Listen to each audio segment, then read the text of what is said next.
पहला प्रश्न, परमात्मा की परिभाषा क्या है? परमात्मा की परिभाषा, परमात्मा और परिभाषा। परमात्मा तो उसी का नाम है जिसकी कोई परिभाषा है। परमात्मा अर्थात अपरिभाष।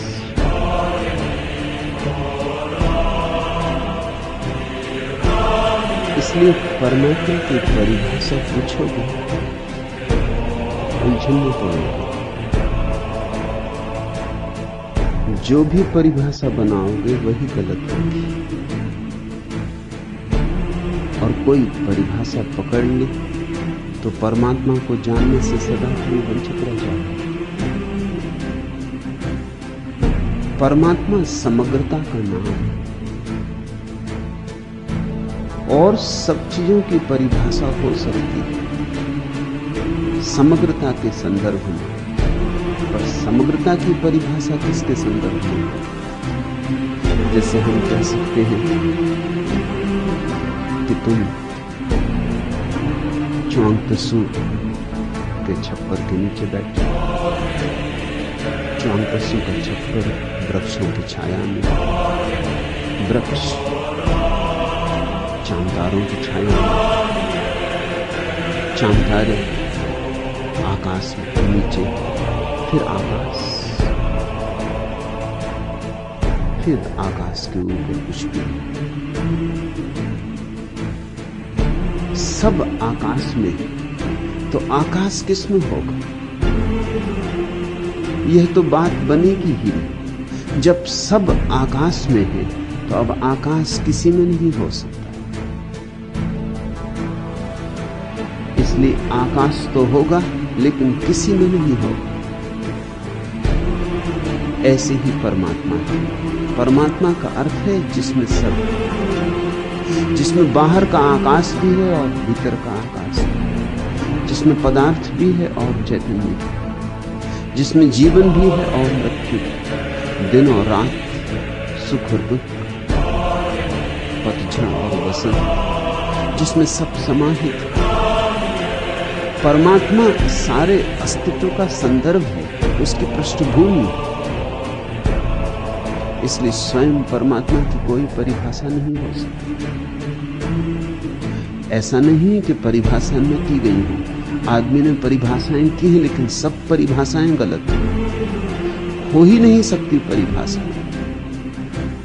तो ठीक होने का कोई उपाय ही नहीं। परमात्मा को जाना जा सकता है, अनुभव किया जा सकता है, जिया जा सकता है, उसका स्वाद लिया जा सकता है, लेकिन परिभाषा मत पूछो। और अगर तुमने तय किया कि पहले परिभाषा करेंगे फिर यात्रा करेंगे, तो न तो परिभाषा होगी न कभी यात्रा होगी। परिभाषा तो छोटी छोटी चीजों की हो सकती है। शब्दों की सामर्थ्य कितनी है? शब्द में कुछ भी कहोगे सीमित हो जाए, जैसे ही कहोगे वैसे ही सीमित हो जाए। सत्य इसीलिए कहते ही असत्य हो जाता। बोले कि सत्य की विराटता दे। लाओ त्सु जीवन भर चुप रहा, नहीं बोला। 1000 बार पूछा गया सत्य के संबंध में, चुप रहा, और सब चीजों के संबंध में बोलता था, लेकिन सत्य के संबंध में चुप रह जाता।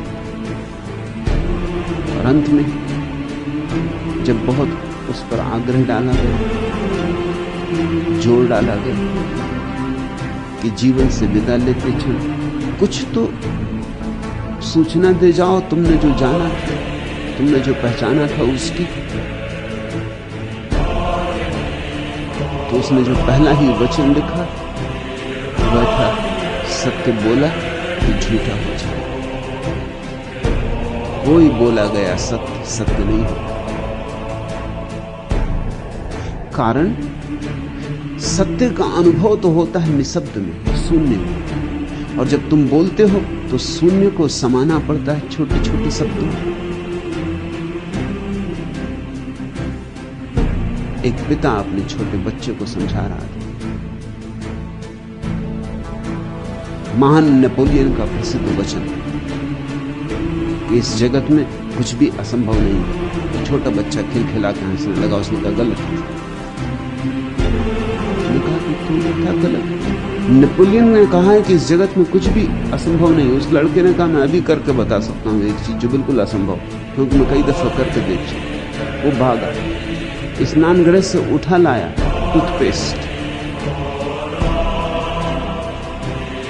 टूथपेस्ट को पिचका के उसने बाहर निकाल दिया और पिता से कहा इसको भीतर करके दिखा। सिद्ध हो जाएगा कि नेपोलियन ठीक कहता कि गलत कहता। अब टूथपेस्ट बाहर निकल आया है, इसको भीतर कैसे करो? छोटे बच्चे ने ठीक किया। छोटे बच्चे की सामर्थ्य समझ के अनुसार बिल्कुल ठीक उत्तर दिया, नेपोलियन को गलत कर दिया। इस जगत में बहुत कुछ है जो असंभव है, और सच तो यह वही पाने योग्य है जो असंभव है। विरोधाभास मालूम हो। परमात्मा को कहना असंभव है, इसलिए परमात्मा पाने योग्य है। कहा जा सकता होता, किताबों में लिख दिया गया होता, स्कूलों में पढ़ा दिया गया होता, लोगों ने कंठस्थ कर लिया होता, फिर बात बड़ी आसान हो गई होती, बड़ी सस्ती हो गई होती, दो कौड़ी की हो गई होती। ना आज तक कोई कह सका है परमात्मा को, ना कभी कोई कह सकेगा। इसलिए अनुभव सदा ही कुंवारा है। जब भी तुम जानोगे उधार नहीं होगा, तुम ही जानोगे, और जानते ही तुम गूंगे हो जाओ और सब बोल सकोगे। बस परमात्मा के संबंध में एकदम चुप्पी साध जाओ। शब्द तो बड़े छोटे छोटे। अगर कहो परमात्मा प्रकाश है तो फिर अंधेरे का क्या होगा? ऐसा कहा है शास्त्रों में कि परमात्मा प्रकाश है। चलो मान लें इसे परिभाषा, फिर अंधेरे का क्या होगा? फिर अंधेरा कहां जाएगा? अंधेरा भी है, प्रकाश से कहीं ज्यादा है। प्रकाश तो कभी होता है, कभी नहीं भी होता। अंधेरा सदा है, शाश्वत। अंधेरे को कहां रखो? अगर कहा परमात्मा प्रकाश है तो अंधेरा बाहर पड़ गया। अगर कहा परमात्मा अंधेरा है तो प्रकाश बाहर पड़ गया। अगर कहो परमात्मा अंधेरा प्रकाश दोनों है तो विरोधाभास होता है। दोनों एक साथ हो नहीं सकते। एक ही कमरे में अंधेरा और प्रकाश करके दिखाओ। प्रकाश करोगे अंधेरा खो जाएगा, अंधेरा बचाओगे प्रकाश न कर सकोगे, तो दोनों साथ कैसे होंगे? तब एक असंभव बात हो गई। तो ये भी नहीं कह सकते कि दोनों है। फिर चौथा उपाय यह है कि कहो कि दोनों नहीं है, न प्रकाश है न अंधेरा है। वह भी बात ठीक नहीं, क्योंकि फिर प्रकाश का उद्भव कहां से होगा? फिर अंधेरे का आविर्भाव कहां से होगा? सब उसी से उमगता है, सब उसी में वापस लीन हो जाता है। नहीं, शब्द उसे नहीं कह पाएंगे, और परिभाषाएं तो शब्दों से बनती हैं, और न ही मूर्तियां उसे कह पाएंगी, क्योंकि मूर्तियां भी आखिर मनुष्य गढ़ता है। न चित्र उसे कह पाएंगी, न संगीत उसे कह पाएगा, न काव्य। यहां तक कि तुम अगर चुप हो जाओगे तो तुम्हारी चुप्पी भी उसे न कह पाएगी, क्योंकि चुप्पी भी एक इशारा है। सभी इशारे छोटे। उसे मौन से भी नहीं कहा जा सकता, मुखरता से कहने की तो बात ही अलग है, क्योंकि मौन भी सीमित कर देता है। अगर तुम कहो कि मौन से तो कहा जा सकता, पूछा कि परमात्मा है, और जिससे पूछा वो चुप रहता। अगर परमात्मा मौन है तो फिर शब्दों का जन्म कहां से? फिर शब्द कहां से आते? उसे शब्द कहो तो फिर मौन भी तो है। मौन कहां से आता? जैसे ही तुमने परिभाषा की वैसे ही उलझन बढ़ी, घटेगी नहीं। तुमने तो पूछा है घटाने को कि परिभाषा साफ हो जाए तो यात्रा सुगम हो, लेकिन परिभाषा साफ होगी नहीं और उलझती जाएगी। जितना सुलझाओगे उतनी उलझती जाएगी। और परिभाषा में बहुत उलझ गए तो दर्शन शास्त्र में डूबे रह जाओगे। धर्म से तुम्हारा कभी संबंध ना हो पाए। फिर तुम व्यर्थ शब्दों की खाल निकालते रहो, बाल की खाल निकालते रहो, तर्क जाल में गिर जाओगे। और तर्कों के जंगल विराट, उनका कोई अंत नहीं। जो उनमें प्रवेश करता है बहुत मुश्किल हो जाता है उसमें निकलना। पांडित्य में जो भटक गया उसका लौटना बहुत मुश्किल हो जाता है, बहुत दूभर हो जाता है। अज्ञानी पहुंच जाते हैं, पंडित नहीं पहुंच पाते। 100 सांचे बना रहा तू, किसी एक में मैं आ जाऊं। यह तो ज्यों त्रिकोण के मुख में वर्गाकार दंड को रखना। यह तो जैसे कनक कसौटी पर हीरे का मोल पर रखना। यह तो कठिन असंभव सा है जैसे गूंगे को पंचम स्वर। मानो कोई चला मापने वामन अपने पद से अंबर। तेरे ये सांचे सब सीमित, मैं असीम किस भांति समाऊं। सांचा तो सीमित ही हो, सांचा तो असीम नहीं हो सकता। ये तो फिर सांचा कैसे हो? तेरे ये सांचे सब सीमित, मैं असीम किस भांति समाऊं। और आदमी ने कितने सांचे बनाए, जैनों ने, बौद्धों ने, ईसाइयों ने, मुसलमानों ने, हिंदुओं ने, पारसियों ने कितने सांचे नहीं बनाए। ये सारे दुनिया के धर्म हैं क्या? परमात्मा को प्रकट करने के लिए की गई चेष्टाएं, परमात्मा की परिभाषा बनाने के उपाय। 100 सांचे बना रहा तू, किसी एक में मैं आ जाऊं। लेकिन कोई सांचा उसे पकड़ नहीं पाया। इसका यह अर्थ नहीं कि कोई उसे नहीं पकड़ पाया। जिसने सब सांचे तोड़ दिए वह उसे पकड़ पाया। जिसने सब शास्त्र छोड़ दिए वह उसे पकड़ पाया। जिसने सारे संप्रदायों की सीमाओं का उल्लंघन कर दिया वह उसे पकड़ पाया। यह तो ज्यों त्रिकोण के मुख में वर्गाकार दंड को रखना। ऐसा ही असंभव काम कर रहे हो तुम। त्रिकोण के मुख में वर्गाकार दंड को रखना। यह तो जैसे कनक कसौटी पर हीरे का मोल पर रखना। सच है कि सोने को कसा जा सकता है पत्थर पर, मगर अगर हीरे को कसोगे तो पागल हो जाओ। हीरे को कैसे कसोगे सोने की कसौटी पर? शब्द बने हैं जगत की अभिव्यक्ति के लिए। शब्द बने हैं सामाजिक आदान प्रदान के लिए। शब्द बने हैं दो मनुष्यों के बीच संवाद हो सके इसलिए। ये शब्दों की सीमा है। शब्द मनुष्य और परमात्मा के बीच संवाद हो सके इसलिए नहीं बने। मनुष्य और परमात्मा के बीच कोई भाषा नहीं। लेकिन दावेदारों का तो क्या कहना, दावेदारों की मूढ़ता का तो क्या कहना। कोई घोषणा करता है कि संस्कृत देव भाषा है, देव भाषा। फिर कोई कहता है नहीं, अरबी उसकी असली भाषा है, नहीं तो कुरान अरबी में बोलता हुआ। फिर कोई कहता है नहीं, अरेमैक, क्योंकि जीसस अरेमैक बोले। फिर कोई कहता है हिब्रू, क्योंकि मोसेस हिब्रू में बोले। जरूर मोसेस हिब्रू में बोले और कृष्ण संस्कृत में बोले और बुद्ध पाली में और महावीर प्राकृत में, मगर परमात्मा की कोई भी ये भाषाएं नहीं। परमात्मा और मनुष्य के बीच भाषा का संबंध ही नहीं बनता। परमात्मा और मनुष्य के बीच संबंध ही तब बनता जब सब भाषा गिर जाती। मुखरता तो मुखरता, मौन भी गिर जाता, न मौन रह जाता न मुखरता रह जाती। ऐसा सन्नाटा कि ये भी बोध नहीं रह जाता कि मैं चुप हूं। जब तक तुम्हें ये बोध है कि मैं चुप हूं, तब तक जानना शब्द अभी मौजूद हैं, छिपे हैं। ये बोध भी तो शब्द में ही होगा ना। जब तुम सोचोगे कि मैं चुप हूं, तुम कैसे सोचोगे कि मैं चुप हूं? तुम कैसे जानोगे अपने भीतर कि मैं चुप हूं? जब तुम भीतर भी जानोगे कि मैं चुप हूं, तुमने शब्द बना लिए, चुप्पी भी शब्द बन गई। तुमने कहा मैं मौन हूं, मौन भी शब्द हो गए।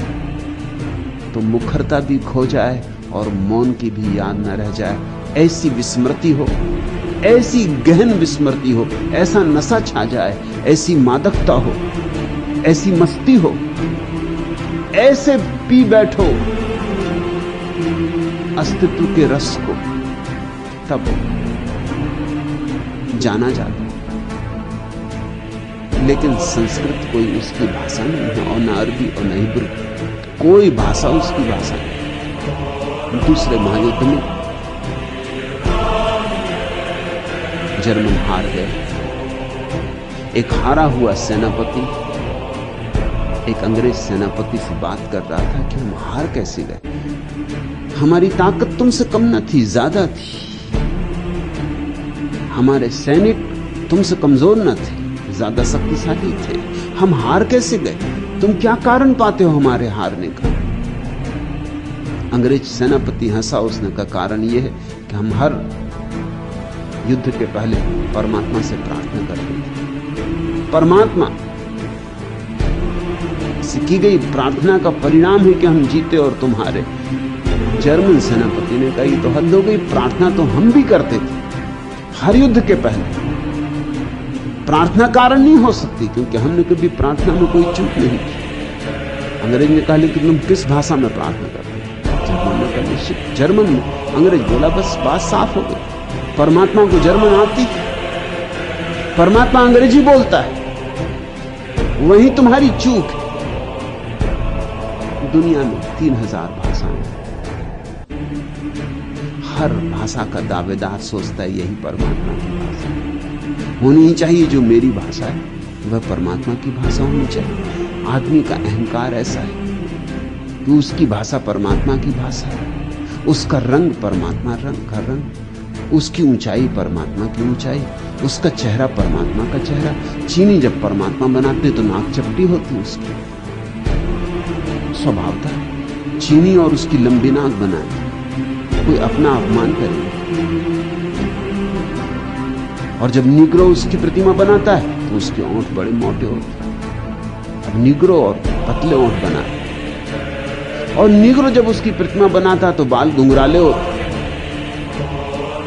स्वाभाविक, हम अपनी प्रतिमा में परमात्मा को गढ़ लेते हैं, हम अपनी ही छाया में परमात्मा को गढ़ लेते हैं। हमारी भाषा उसकी भाषा, हमारा जीवन उसका जीवन, हमारी जीवन की शैली उसकी जीवन की शैली, हमारा आचरण उसका आचरण, हमारा शास्त्र उसके द्वारा दिया गया शास्त्र। ये सब अहंकार के ही उपाय। अहंकार पीछे के रास्ते से अपने को भर रहा है। ये धार्मिक आदमी के लक्षण नहीं।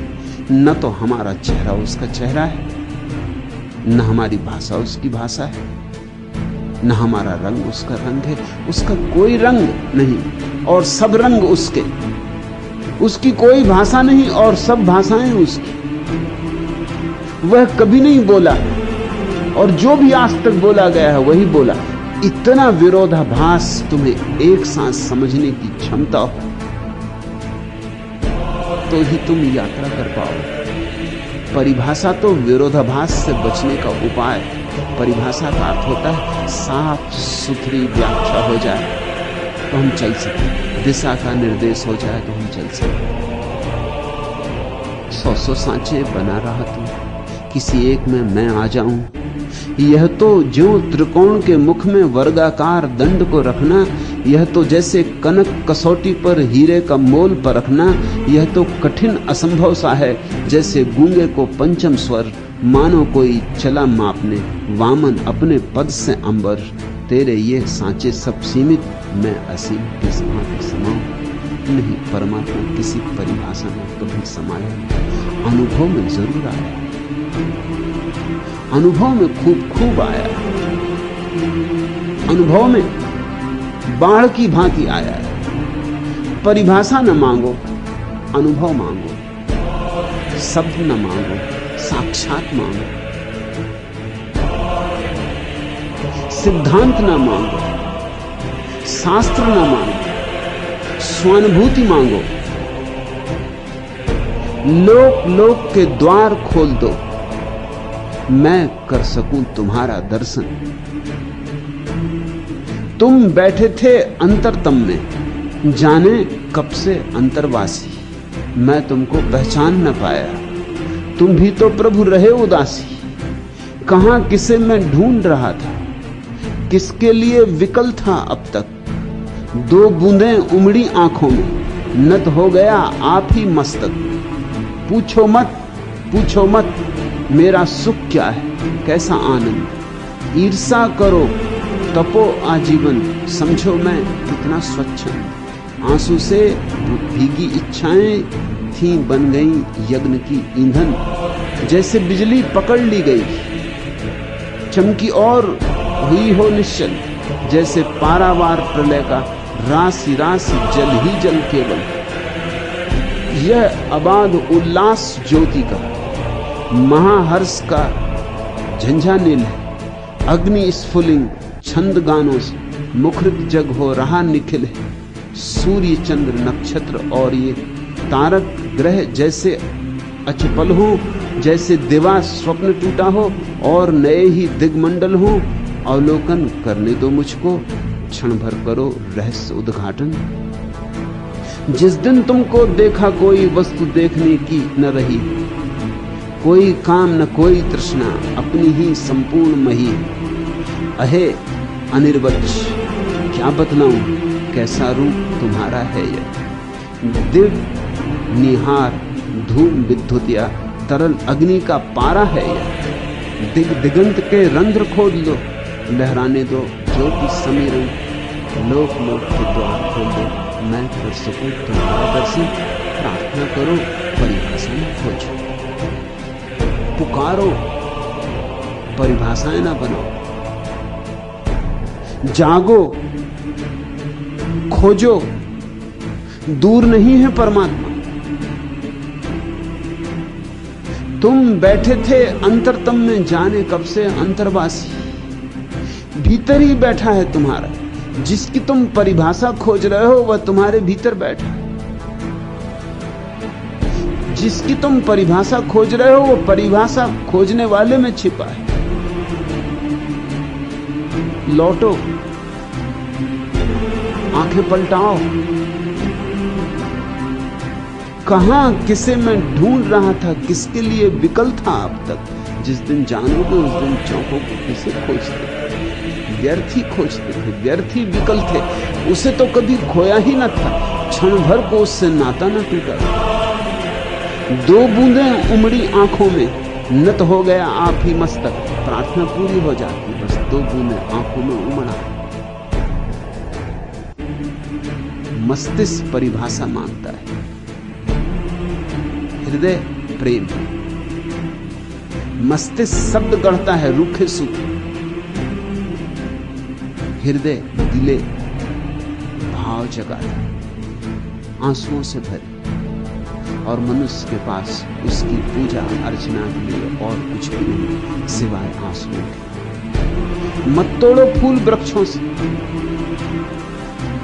उन फूलों को तुम पत्थर की मूर्तियों पर चढ़ाते रहो, समय गंवाते रहो। आने दो फूल तुम्हारी आंखों में, तुम्हारे आंखों के फूल झरने दो। वे आंसू ही, वे गीले आंसू ही तुम्हें उससे जोड़ पाएंगे।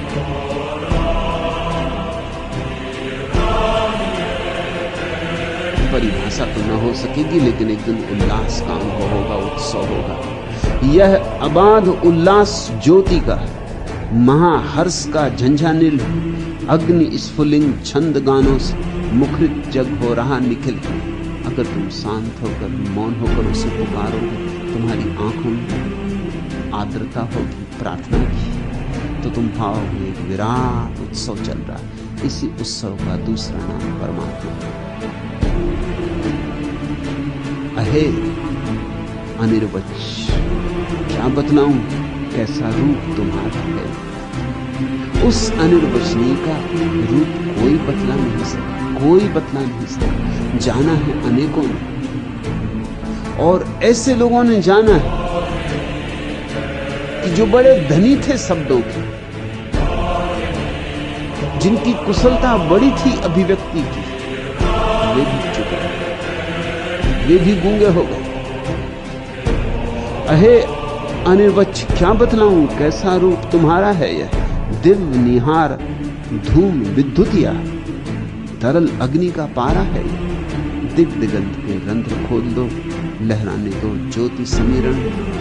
लोक लोक के द्वार खोल दो, मैं कर सकूं तुम्हारा दर्शन। दर्शन मांगो, दृष्टि मांगो, परिभाषा मांगो। मैं तुम्हें यहां परिभाषा देने को नहीं। परिभाषा चाहिए पंडितों के पास जाओ, वहां परिभाषाएं ही परिभाषाएं। अनुभव मांगो यहां, दर्शन मांगो यहां, प्रतीति मांगो। मैं तुम्हें नगद चीज देना चाहता हूं, उधार चीजें क्यों मांगते हो? मेरी परिभाषा किस काम पड़ेगी तुम्हारी? एक सूचना हो जाएगी, स्मृति में बनी रह जाएगी। तुम्हारे जीवन का रूपांतरण ऐसे नहीं होगा। आग मांगो कि जल जाओ उसको, नए का जन्म, पुराने की मृत्यु।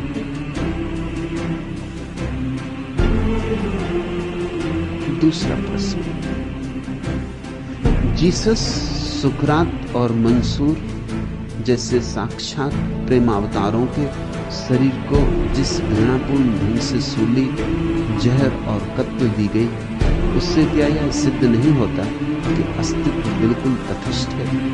अमर सिद्धार्थ, अस्तित्व तटस्थ भी है और अत्यंत प्रीतिपूर्ण है।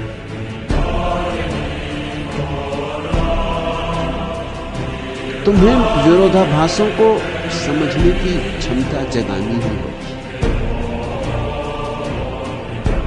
और यह भी ख्याल रख लेना कि अस्तित्व इसलिए तटस्थ है क्योंकि प्रीतिपूर्ण, और तब तुम्हें मुश्किल हो जाएगी, क्योंकि तुम सोचते हो जो तटस्थ है वह प्रीतिपूर्ण कैसे होगा। अगर अस्तित्व प्रीतिपूर्ण है तो जीसस को बचा लेते, बचाना ही था। वही तो जीसस के विरोधी मांग कर रहे थे। वो कहते थे कि तुम अगर ईश्वर के बेटे हो तो देख लेते, परीक्षा हुई जाती। अगर तुम्हारा ईश्वर से नाता है, संबंध जैसा तुम कहते हो, दावा करते हो, तो चलो निर्णय हो जाएगा, सूली पर निर्णय हो जाएगा। अगर उतर आता है एक हाथ आकाश से और बरस जाते फूल और सूली सिंहासन बन जाती, यही तो दुश्मन मांग रहे थे। वो कहते थे ये प्रमाण दे, सूली लगी, न फूल बरस, न सूली सिंहासन बनी, न कोई आकाश से दिव्य हाथ आया, न कोई चमत्कार हुआ, न पहाड़ हिले, न सूरज अस्त हुआ, कुछ भी ना हुआ, कुछ भी ना हुआ। जैसे किसी साधारण आदमी को सूली दे दी हो, ऐसी ही जीसस को भी सूली लग गई और सब समाप्त हो गए।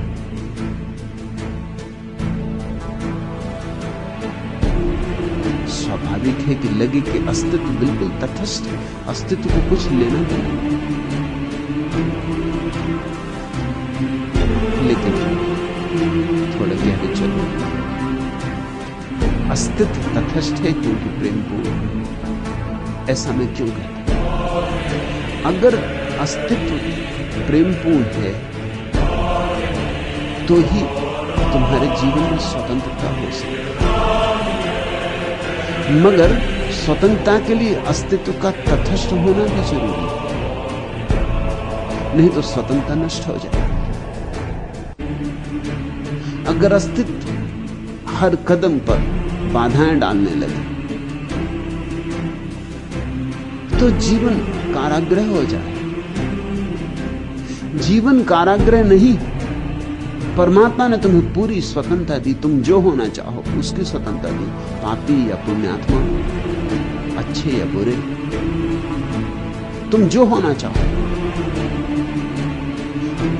एडोल्फ हिटलर से लेकर गौतम बुद्ध तक तुम जो होना चाहो, परमात्मा ने तुम्हें पूरी स्वतंत्रता दी। ये मनुष्य की गरिमा है, ये गौरव और ये परमात्मा की अनुकंपा है, अपार अनुकंपा है कि मनुष्य स्वतंत्र। ये स्वतंत्रता दी ही इसलिए है कि अस्तित्व प्रीतिपूर्ण है। प्रेम ही तो स्वतंत्रता दे, और जो प्रेम स्वतंत्रता ना दे सके, छोटा प्रेम। परमात्मा का प्रेम बड़ा, इतना बड़ा है कि तुम उसके विपरीत भी चले जाओ तो भी स्वतंत्रता है। इस प्रेम के बड़प्पन को समझो, इस प्रेम की विशालता को समझो। तुम तो छोटे छोटे प्रेम जानते हो, तुम तो ऐसे प्रेम जानते हो जो कि प्रेम नहीं है। पति जरा देर से आया सांझ घर की पत्नी को संदेह, इसको तुम प्रेम कहते हो।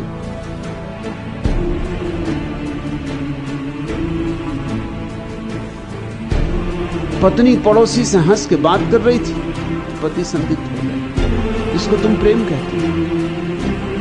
स्वतंत्रता इसमें नाम मात्र को नहीं। प्रेम के नाम पर दूसरे के गले में फांसी लगाओ, प्रेम के नाम पर कब्जा है, मालिकियत है, प्रेम के नाम पर राजनीति। परमात्मा का प्रेम ऐसा प्रेम नहीं है कि जरा रात देर से लौटे कि परमात्मा खड़ा है सामने की, कहां रहे, कि जरा सी भूल चूक की कि खड़ा हो गया सामने की, तुमने ऐसा क्यों किया। परमात्मा का प्रेम विराट, पहली बात। और उसी विराट प्रेम के कारण परमात्मा तटस्थ मालूम होता।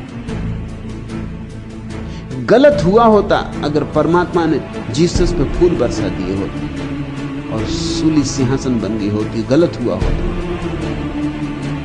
क्योंकि फिर मनुष्य की स्वतंत्रता न रह जाती, फिर मनुष्य को अपने जीवन को अपने ढंग से जीने का अधिकार न रह जाता। तुम जरा सोचो, अगर ऐसा हुआ होता तो दुनिया से सारे धर्म खो गए होते, सिर्फ ईसाइयत बचती। फिर बुद्धों का क्या होता, महावीरों का क्या होता, जरथुस्त्रों का क्या होता। फिर ये जो इतने विभिन्न धर्मों के फूल और इतना वैविध्य है जगत में, ये सब खो गया होता, एक उदास ईसाइयत होती। नहीं, परमात्मा ने बाधा नहीं दी, लोग जो कर रहे थे करने दिया। और इस तरह जीसस को भी एक अवसर दिया। जीसस के मन में भी इसी तरह का भाव था। एक क्षण को जीसस भी डगमगा गए थे। सूली जब लगी और हाथ पे जब खीले ठोंके गए तो जीसस ने भी आकाश की तरफ पुकार के कहा था, हे प्रभु, ये तू क्या दिखला रहा। कहीं भीतर अचेतन में छुपी एक कामना रही होगी कि समय जब पड़ेगा तो परमात्मा काम आएगा। मानवीय कामना है, कौन नहीं करेगा। समझ में आती कि जब समय पड़ेगा तो परमात्मा काम आएगा। लेकिन मैं परमात्मा से काम लूं अपने हिसाब से, इसमें अहंकार भी है। और परमात्मा मेरी अपेक्षा पूरी करे, मेरे ढंग से व्यवहार करे, इसमें परमात्मा पर आरोपण भी। इसमें उसकी ही मर्जी अंतिम है, ऐसा भाव नहीं। क्षण भर को जीसस के मन में भी संदेह कब गया, एक लहर दौड़ गई और जीसस ने कहा, हे प्रभु, तू मुझे क्या दिखला रहा है। देखते हुए शिकायत हो गई, पर जीसस बड़े संवेदनशील व्यक्ति थे, तत्क्षण समझ गए। एक क्षण में बात समझ में आ गई। वो जो लहर उठ गई थी जरा सी संदेह की, पकड़ लिया उसे, समझ ली अपनी भूल, झुक गया सिर। और जीसस ने दूसरे जो शब्द कहे तत्क्षण में थे, हे प्रभु, तेरी जो मर्जी हो वही पूरी हो, मेरी मर्जी पर ध्यान न दे। मैं क्या जानूं कि क्या ठीक है, मेरी मर्जी का मूल्य क्या, तू जानता है क्या ठीक है, तू जो करे वही ठीक है। मैं नतमस्तक, यह समर्पण, यह असली चमत्कार है। अगर परमात्मा ने फूल बरसा दिए होते, जीसस जीसस ही रह जाते, क्राइस्ट ना हो पाते। अब तुम समझो थोड़ा, अगर फूल बरस गए होते तो जीसस का अहंकार भर गया होता। जीसस ने कहा होता कि लो देख लो, अब देख लो सब सारे विरोधी कि कौन सच्चा है। अब ये कसौटी हो गई। जीसस का अहंकार प्रबल हो गया होता और वहीं भूल हो गई होती। जीसस खो गए होते, भटक गए होते। पापियों से भी बड़ा अहंकार पुण्य का होता, और इतना बड़ा पुण्य कि परमात्मा उतरे आकाश बचाने अपने प्यारे को। तो अकड़ कैसी ना हो गई होती। उस अकड़ में परमात्मा से संबंध ही जीसस का सदा के लिए टूट गया होता। लेकिन चमत्कार हुआ, परमात्मा ने कुछ भी ना किया। इस ना करने में चमत्कार है, मगर इसे देखने के लिए बड़ी गहरी आंख चाहिए सिद्धार्थ। ऊपर ऊपर से तो ऐसी दिखा कि परमात्मा ने बड़ी उदासी रखी, बिल्कुल तटस्थ रहा। जीसस मरे कि नहीं, कोई जैसे मतलब ही नहीं था, जरा भी बीच में आया नहीं। मगर और गहरे देखो, आया, बिना बीच में आए बीच में आया। जिसको लाओ त्सु ने कहा है वो वे, बिना किए करना, बिना कृत्य के करना। कृत्य कुछ भी ना किया और क्रांति घटी। जीसस को एक अवसर दिया कि तू अपनी आखिरी अपेक्षा छोड़, तू आग्रह छोड़, शिकायत का रेसा भी न रह जाए। यह अवसर दिया जीसस को। यही असली घटना थी, यही महोत्सव जो जीसस के भीतर घटा। वे झुक गए। उस झुकने में जीसस क्राइस्ट हो गए, बुद्ध हो गए। उसी झुकने में वह महापर्व आ गया, समर्पित हो गए। बूंद सागर में गिर गई और सागर हो गया। फिर यह भी ख्याल रखो कि तुम्हें जो मृत्यु मालूम पड़ती वो परमात्मा की मृत्यु नहीं। तुम्हें लगती अर्चन कि जीसस, सुकरात, मंसूर जैसे प्रेमावतारों को सूली दी गई, जहर पिलाया गया, हाथ पैर काटे गए, गर्दनें काटी गई। परमात्मा कैसे देखता रहा? ये तुम्हारा देखना और परमात्मा का देखना तुम सोचते हो एक जैसा होगा। ये ऐसा ही है कि एक बच्चे ने अपने खिलौनों की गर्दन तोड़ दी, बाप बैठा देखता रहा, कुछ भी न बोला। दूसरे बच्चे कहेंगे ये बाप कैसा, गर्दन तोड़ी गई और बाप बैठा देखता रहा। अब बाप जानता है कि खिलौना है और बच्चा आज नहीं कल गर्दन तोड़े गई। खिलौने टूटने के लिए ही होते,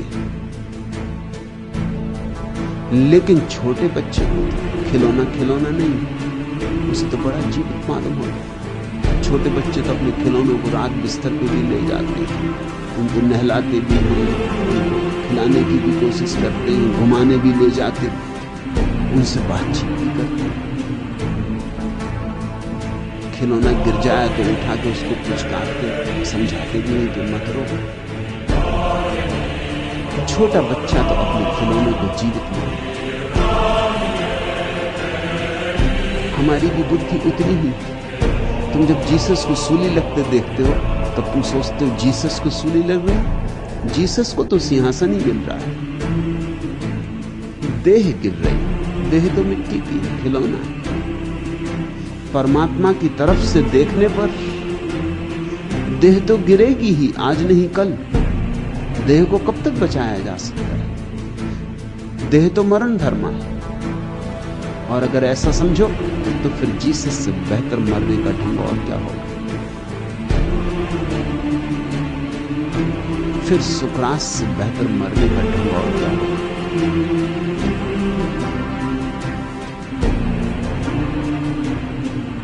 प्यारा ढंग चुना। मृत्यु भी बड़ी महत्वपूर्ण हो गई, क्योंकि जीसस की मृत्यु से ही जीसस का प्रभाव पड़ा जगत पर, जीसस की छाया पड़ी जगत पर। जीसस की मृत्यु ने ही मनुष्य को जीसस के प्रति आकर्षित किया। सुकरात के जहर ने ही तो सुकरात के नाम को आज तक जिंदा रखा है। ऐसे भी मरता, खाट पे मरता, बीमारी से मरता, मरता तो ही, लेकिन जहर दे के मारा गया। यह बात मनुष्य की छाती पर खुद गई अमिट अक्षरों में, जो कभी मिट ना सकेगी। सुकरात को अब भुलाया ना जा सके। सुकरात सदा सदा याद रहेगा। शायद इससे सुंदर और मृत्यु हो भी नहीं सकती। सुकरात को कहा गया था, अदालत ने कहा था कि हम तुम्हें क्षमा कर सकते, तुम जिसको सत्य कहते हो वह बोलना बंद कर दो, तो हम तुम्हें क्षमा कर सकते, लेकिन वायदा करना हो तुम चुप रहो, अब ये सत्य की बातचीत बंद कर दो। सुकरात ने कहा, बिना सत्य बोले जीने से सत्य बोलकर मरना बेहतर। मृत्यु भी सत्य के काम आ जाएगी, मृत्यु भी सत्य की सेविका हो जाए। तुम जहर दो, तुम मुझे मारो, जीकर क्या करूंगा अगर सत्य की उद्घोषणा ना कर सकूं, अगर सोयों को जगा ना सकूं, अगर गड्ढे में गिरते को रोक ना सकूं, अगर बीमार का उपचार न कर सकूं, तो जीकर क्या करूंगा। मुझे तो जी के जो जानना था वो जान लिया, अब बांटने के लिए जी रहा हूं। अगर बांटना ही नहीं हो सकता तो ये फूल अभी गिर जाए। अगर सुगंध बांटनी ही नहीं है तो इस फूल को बचाने से प्रयोजन भी क्या है। नहीं, सुकरात ने कहा था, सत्य बोलने का धंधा मैं बंद नहीं कर सकता, परिणाम कुछ भी हो।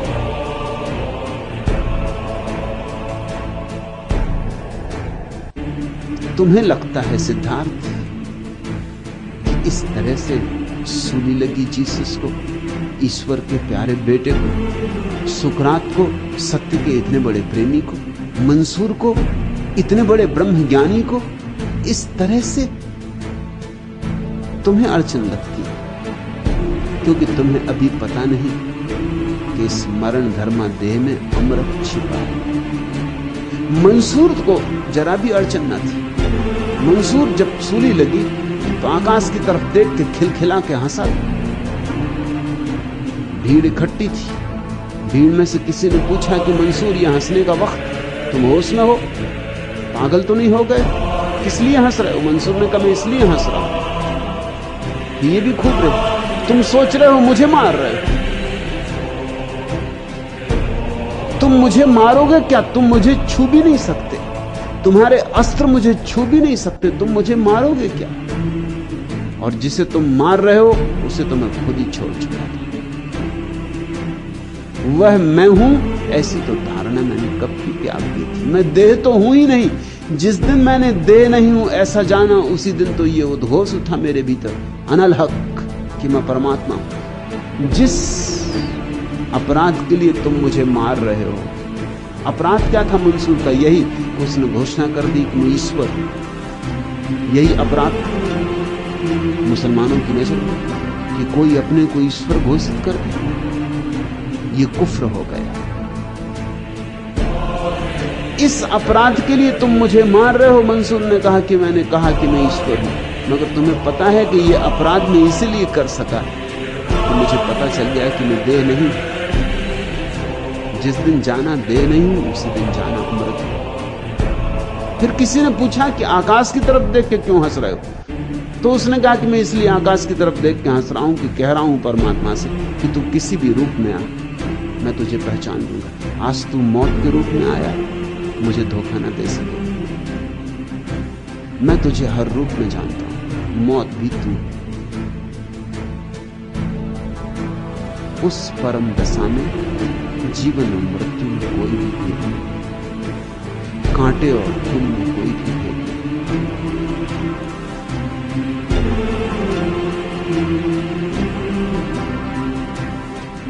जो जानते हैं उनकी भावदशा कुछ और होती है। सितम पर सितम कर रहे हैं वो मुझ पर, मुझे शायद अपना समझने लगा।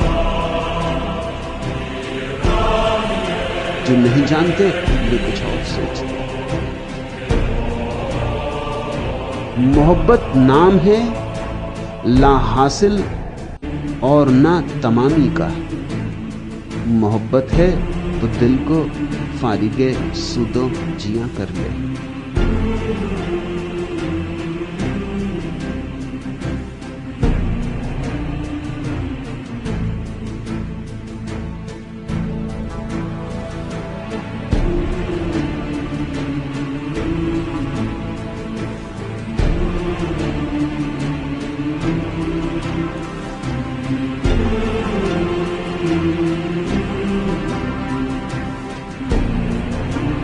अपूर्व वचन।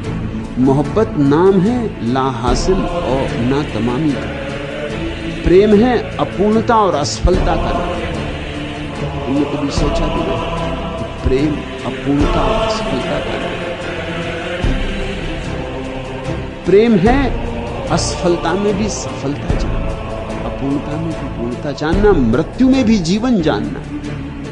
प्रेम है हार में भी जीत जानना। प्रेम हार का नाम, जीत तो परिणाम है। मोहब्बत नाम है ला हासिल और ना तमामी का। मोहब्बत है तो दिल को फारगे सुदों जिया कर ले। और अगर सच में तुम्हें प्रेम है तो अपने मन को लाभ हानि के विचार से मुक्त करो। हानि लाभ का भाव बना रहा तो कभी प्रेम नहीं कर सकते। फिर मृत्यु में भी हानि नहीं है और जीवन में भी लाभ नहीं है। फिर असफलता में हानि नहीं है, सफलता में लाभ। फिर फूलों की सेज पर मरे कि कांटों की सेज पर भेद नहीं। उस अभेद दशा का नाम प्रेम है और प्रेम की प्रार्थना है।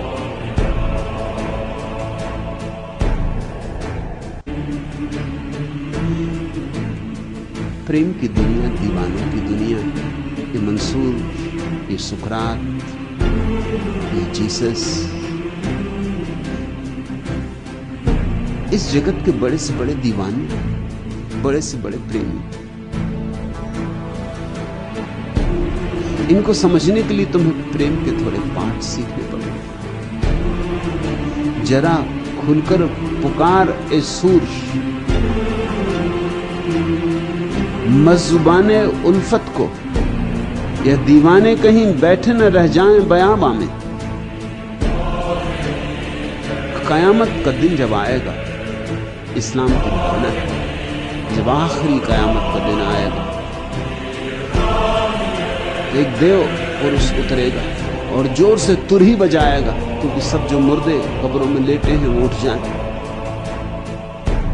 एक तरह की सूचना मुर्दों को कि जाग जाओ। तुरही बड़ी भयंकर होगी, उसका तुमुल नाद होगा, दिल को दहलाने देने वाली होगी, नरसिंहा का नाद होगा। जरा खुलकर पुकारे सूर, मज़ुबाने उल्फत को। कवि कह रहा है कि जरा खुल के बजा नरसिंहे को, क्योंकि बाकी लोग तो उठ जाएंगे, लेकिन यहां कुछ दीवाने भी सो रहे हैं, यहां कुछ प्रेमी भी सो रहे हैं। यह दीवाने कहीं बैठे ना रह जाएं बयाबा में।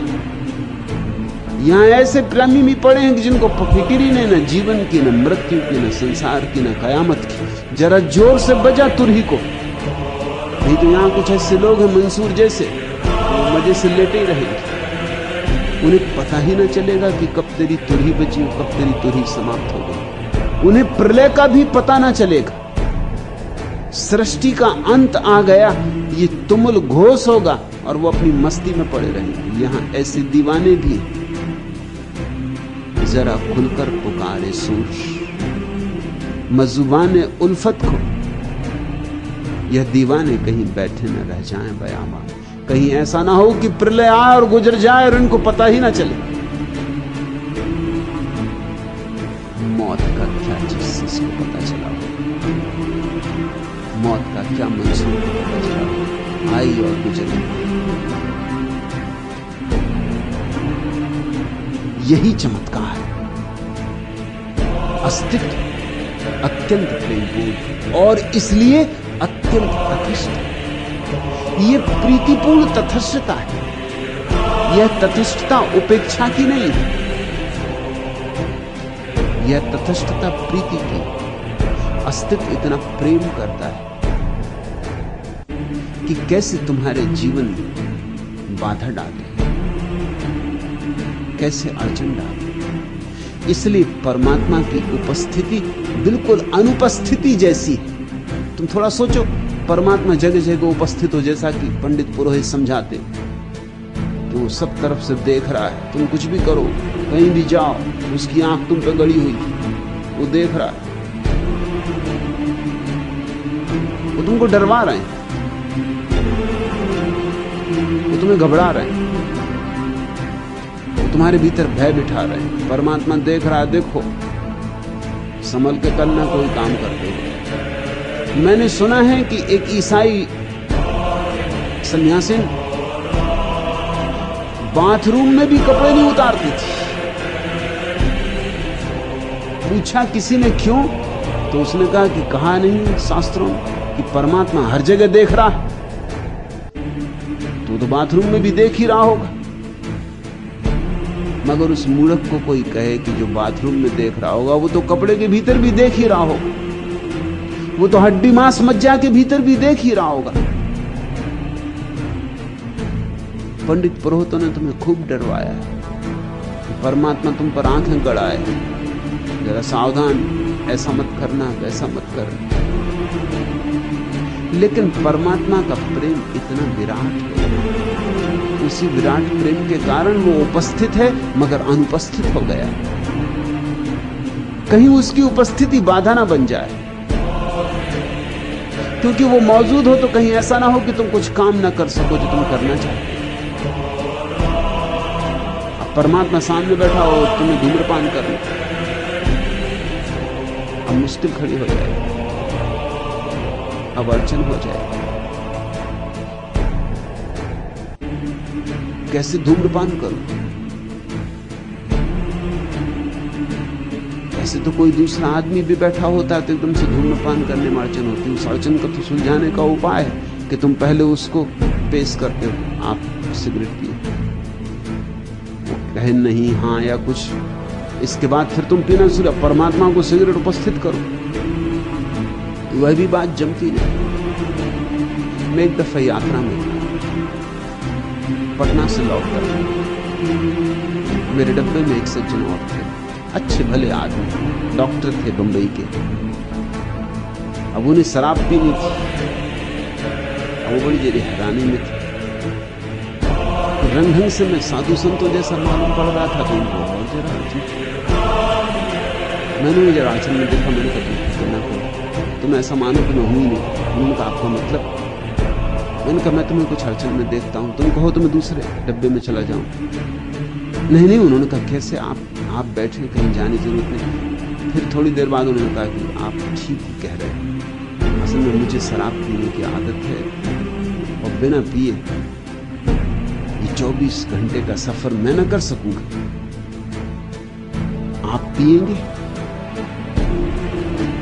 मैंने कहा कि मैं तो नहीं पीऊंगा, लेकिन आप मजे से पियो, मुझे कोई अड़चन नहीं।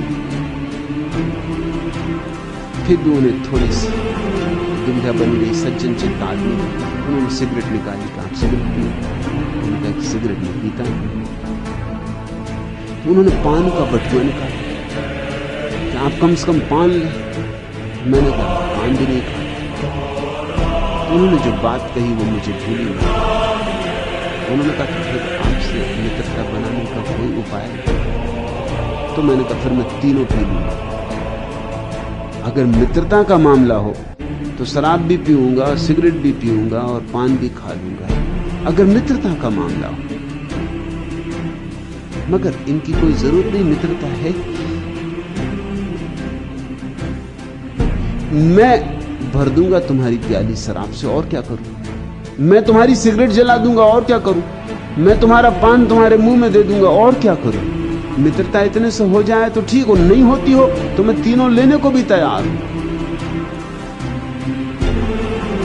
परमात्मा तुम्हारे सामने बैठा तो बड़ी मुश्किल हो जाएगी, क्या करो? नहीं, उसने खूब उपाय खोजे, बिल्कुल तिरोहित हो गया, चारों तरफ वही है। उसी ने तुम्हें घेर रखा है, भीतर भी वही, बाहर भी वही, लेकिन बिल्कुल अनुपस्थित। यह उसके प्रेम का प्रतीक है। तुम्हारे जीवन में बात है, तुम्हें पूरी स्वतंत्रता मिलनी चाहिए। परमात्मा की अनुपस्थिति तुम्हारी स्वतंत्रता की आधारशिला है। वो जगह जगह खड़ा मिल जाए, तुम्हारे जीवन से सारा गौरव, सारी गरिमा तिरोहित हो जाएगी। फिर तुम साधु भी हुए तो झूठे हो। नहीं, अभी तुम्हें असाधु भी होना हो तो परमात्मा कहता हो लो, तुम्हारा हक है। और असाधु होकर, असाधु की पीड़ा पाकर जब तुम साधु होगे तो असली साधुता पैदा होगी। असली साधुता भय से पैदा नहीं होती। असाधुता के कष्ट नरक से पैदा होते। परमात्मा तटस्थ है क्योंकि प्रेमपूर्ण है, और परमात्मा प्रेमपूर्ण है क्योंकि तटस्थ है। परमात्मा के संबंध में सदा याद रखो, बार बार तुम्हें याद दिला दो कि वहां विरोधाभास समाप्त हो जाते, वहां तटस्थता और प्रेम में विरोध नहीं रह जाता। भरपूर है उसकी तटस्थता प्रेम से, आपूर है, और उसका प्रेम बिल्कुल तटस्थ है।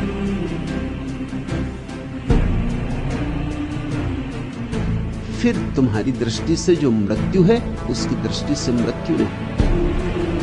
कौन कहता है कि मौत अंजाम होना चाहिए? जिंदगी का जिंदगी पैगाम होना चाहिए। जिंदगी कहीं मौत पे समाप्त हो सकती है? कैसे? ये उल्टा हो कैसे जाएगा? जिंदगी मौत बन कैसे सकती है? असंभव। जिंदगी तो और बड़ी जिंदगी बनती है। जिंदगी तो जिंदगी ही बन सकती है। आम के वृक्ष में आम के फल लगते, नीम के वृक्ष में नीम के फल लगते। जीवन के वृक्ष में मृत्यु के फल लग कैसे सकते? और अगर तुम्हें दिखाई पड़ते हो मृत्यु के फल लग रहे हैं, तुम्हारी देखने में कहीं भूल चूक होगी। मृत्यु सिर्फ परिधान का बदलना है, अपने वस्त्रों का बदलना। वस्त्र जरा जीर्ण हो जाते तो आदमी बदल लेता है, लेकिन वस्त्रों की बदलाहट मृत्यु नहीं है। कौन कहता है कि मौत अंजाम होना चाहिए? मौत परिणाम नहीं है जीवन का। कौन कहता है कि मौत अंजाम होना चाहिए? जिंदगी का जिंदगी पैगाम होना चाहिए। है भी जिंदगी और बड़ी जिंदगी में प्रवेश करती है। जिंदगी और बड़ी जिंदगी होनी चाहिए। तुम देह में सीमित नहीं, तुम देह में आवास कर रहे हो, मगर तुम देह ही नहीं। घड़ा टूट गया, इससे घड़े का जल थोड़ी टूट जाए। घड़े का जल मुक्त हो जाए, बंधा था मुक्त हो गया। ऐसे ही जीसस का घड़ा टूट गया सूली पर। लोगों ने घड़ा फोड़ा और समझे कि जीसस को मार दिया। इतना आसान नहीं। जीसस के साथ दो चोरों को भी सूली लगी थी। बीच में जीसस, एक तरफ चोर, दूसरी तरफ चोर। अपमान के लिए जीसस का कि तुम्हें हम चोरों से ज्यादा नहीं गिनते। चोरों के साथ सूली दी गई थी।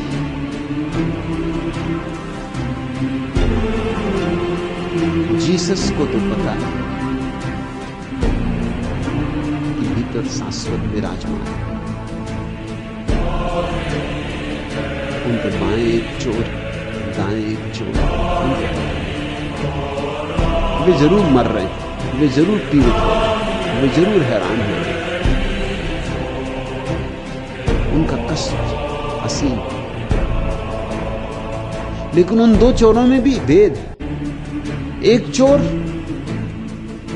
न तो जानता है कि आत्मा है, न मानता है कि आत्मा है।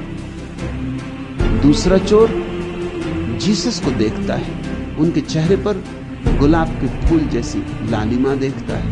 मृत्यु के क्षण में भी उनकी आंखों में गहरी शांति देखता है। उनके चारों तरफ प्रेम की आभा देखता है। जीसस के अंतिम वचन परमात्मा से कहे, प्रभु इन सबको माफ कर देना जो लोग मुझे सूली दे रहे हैं, क्योंकि इन्हें पता नहीं कि ये क्या कर रहे हैं। एक चोर जो कि आत्मा को मानता भी नहीं, जानता भी नहीं, वो तो हंस रहा है, वो तो जीसस की मजाक उड़ा रहा है। उसने तो जीसस से मरने के पहले कहा कि हम तो खैर चोर हैं, सो ठीक, सूली लग रही, आपका क्या, आप तो बड़े संत, आप तो दावेदार थे कि आप ईश्वर के बेटे हो, इकलौते बेटे हो, आपका क्या हुआ? मर रहा है खुद, लेकिन फिर भी अपना व्यंग किए जा रहा है, जीसस की मजाक उड़ा रहा है। वो ये कह रहा है कि ठीक हमको लग रही सूली, वो तो हम चोर हैं तो लगनी चाहिए, तुम्हें क्यों लग रही? एक अर्थ में वो प्रसन्न है कि जीसस को भी लग रही, क्योंकि तब बुरा और भला सब बराबर हो जाता, मौत में ना कोई पुण्य का भेद है ना पाप का भेद, झंझट खत्म, सब हो जाती, आगे कुछ भी नहीं। ये जीसस तक मर रहा है, उसके भीतर जो अपने जीवन के प्रति पश्चाताप होगा वो भी इस कारण नहीं हो रहा है कि जब जीसस की भी ये गति हो रही तो अच्छा करके भी क्या कर लिया, हमने ही बुरा किया तो कौन बुरा किया, फल तो बराबर हुआ जा रहा, दोनों की मौत घट रही। मगर दूसरा चोर जीसस की शांति को देखा, पहचाना, उसने जीसस से कहा, हे प्रभु, मैंने तो नहीं जानी आत्मा, मैंने तो नहीं जाना परमात्मा, न कभी प्रार्थना की, न चूक ही गया, मगर यही क्या मेरा कम धन्य भाग कि आपकी छाया में मरा, यही मेरा महापुण्य। जीसस ने उसकी आंखों में देखा, कहा, तू घबरा मत, तू बचा लिया गया है। मतलब है जीसस का कि तू बचा लिया,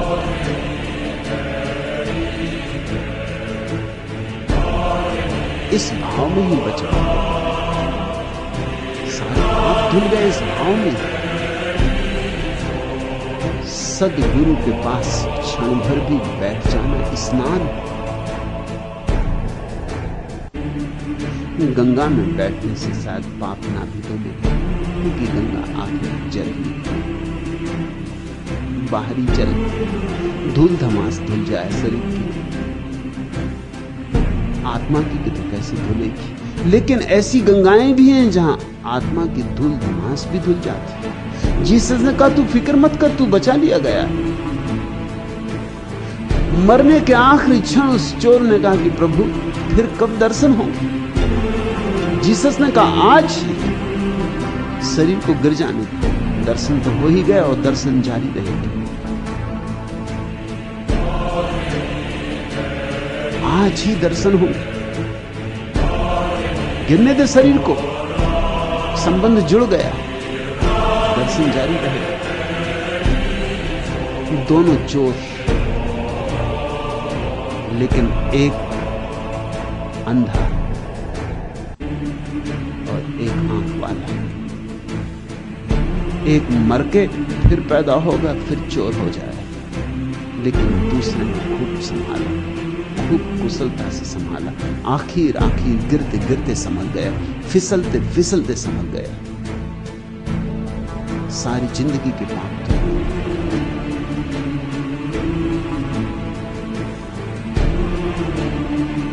तुम्हारी तरफ से मत सोचो।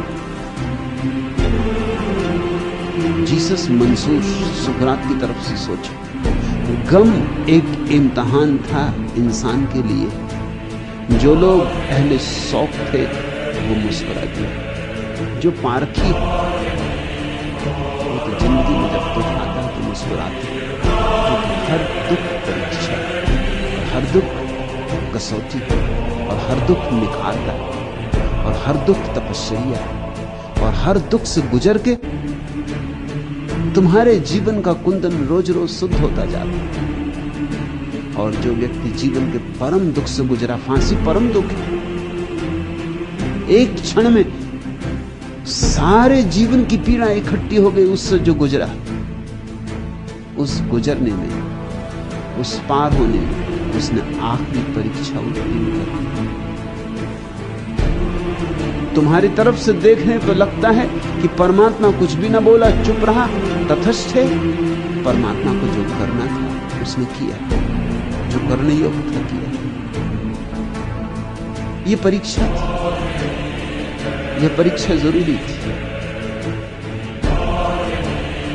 जीसस, मंसूर, सुकरात इस परीक्षा से उत्तीर्ण हो गए, पताकाएं फहराते परमात्मा में लीन हो गए। दुख जब आए तो ऐसे ही सोचे कि दुख निखारता है, कि दुख मांझता है, कि दुख से मंज मंज के ही वो घड़ी आती जब सोने में सुगंध पैदा होती। तीसरा प्रश्न, क्या जीवन सच ही बस एक नाटक है? बात जचती भी है और जचती भी नहीं, ऐसा क्यों?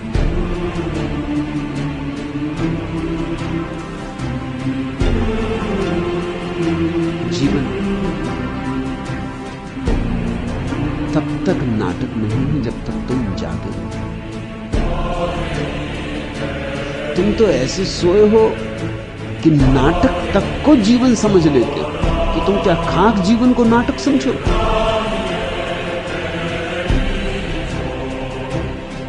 देखा है सिनेमागृह,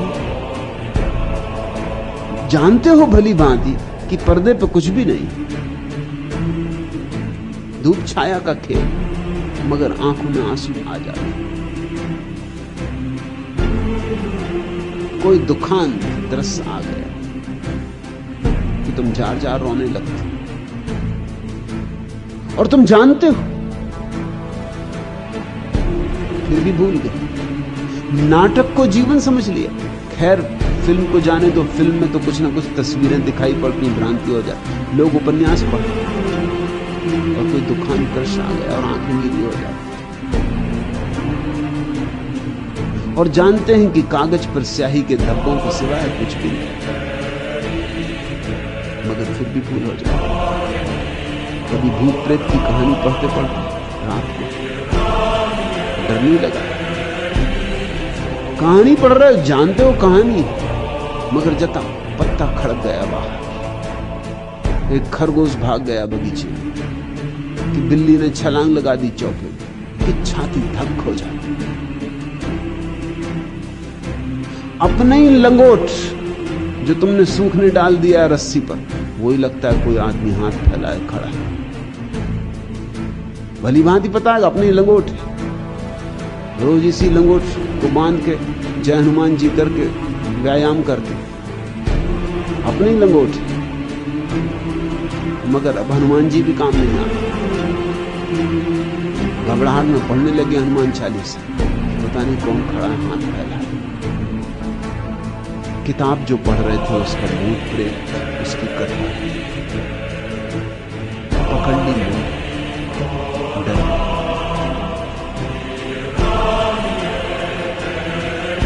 अब पेशाब लगी लेकिन स्नान गृह तक जा नहीं सकते, लेकिन रास्ता तय करने में घबराहट मालूम होती।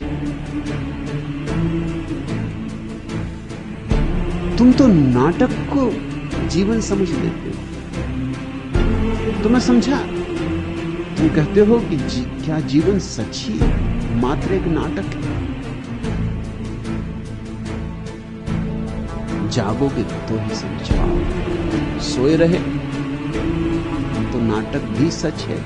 जीवन का तो कहना ही, जीवन तो इतना बड़ा नाटक है, 70 साल 80 साल चलता है, सतत चलता है। मंच बड़ी है, पूरी पृथ्वी उसकी मंच है, सारा जगत अभिनय कर रहा है। दर्शक भी अभिनेता है, अभिनेता भी दर्शक, मंच ही मंच।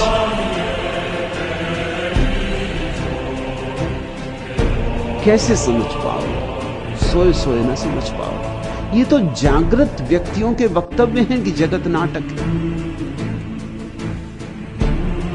तुम कहते हो बात जचती भी और जचती भी नहीं। जचती इसलिए कि सत्य है, तो सत्य की जब चोट पड़ती है तो समझ में भी आता है कि बात तो ठीक है, और फिर जचती भी नहीं क्योंकि नींद गहरी। और जगत को नाटक मान लेने तुम्हारे बहुत से न्यस्त स्वार्थ टूटे, तुम एक स्त्री के प्रेम में दीवाने, स्त्री मिलनी ही चाहिए, नहीं तो जीवन बेकार है। तुमसे कोई कहता जगत नाटक, तुम कैसे मानो? क्योंकि जगत नाटक तो वह स्त्री भी नाटक, प्रेम भी नाटक, सब बेकार हो गया। तुम कहोगे अभी रुको, मानेंगे बाद में, पहले ये स्त्री तो मिल जाए। कोई कहता है जगत नाटक है, तुम्हें एक महल बनाना, तुम कहते हो जरा रुको, महल तो बन जाने दो, नाटक ही सही मगर महल तो बन जाने दो, फिर मान लेंगे। अभी मान लेंगे तो महल का बनना असंभव हो जाए, क्योंकि जिसने जगत को नाटक मान लिया उसकी वो जो आपाधापी थी, वो जो महत्वाकांक्षा की ज्वर था, दौड़ थी, वो सब छीन हो जाएगा। वो जो दीवानापन था धन इकट्ठा करने का, पद पर पहुंच जाने का, वो सब शिथिल हो जाएगा। तुम कहते हो इस चुनाव में तो लड़ने में, एक बार तो कम से कम राज्य का मंत्री हो जाऊं, न सही केंद्र का, राज्य का ही सही, एक दफा तो हो जाऊं, फिर मान लूंगा नाटक। अभी सपना प्रीति कर देखने की इच्छा हो रही, अभी मत कहो कि सपना। इसलिए लोग कहते हैं जब मौत करीब आएगी तब मान लेंगे कि जगत माया है, नाटक। बूढ़े अक्सर इस तरह की बात मीरा, मगर यही जिंदगी भर उपद्रव करते रहे, और अभी भी इन्हें मौका मिल जाए तो उपद्रव से चूके नहीं। मुल्ला नसरुद्दीन चला जा रहा था, रास्ते से नुमाइश भरी थी, भीड़ भाड़ थी, पहने चूड़ीदार पजामा और अचकन, गांधीवादी टोपी, और बिल्कुल पहुंचा हुआ भगत मालूम हो रहा था।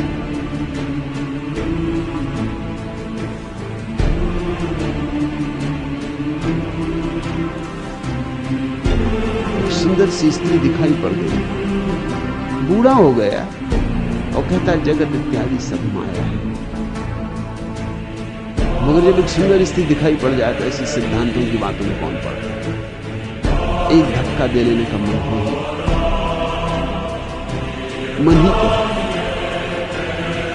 धक्का दे दिया। उस स्त्री की चौंक पे देखा, उम्र होगी कम से कम उसके पिता के बराबर, मुल्ला नसरुद्दीन की। कहा कि शर्म नहीं आती, बाल सफेद हो गए। मुल्ला नसरुद्दीन ने कहा कि भाई बाल तो सफेद हो गए मगर दिल अभी भी काला है, और धक्का बालों ने थोड़ी मारा, धक्का तो दिल ने मारा। दिल जब तक काला है, काला अर्थात सोया, गहना, तब तक तुम कुछ भी करो, जगत को तुम नाटक न मान सको।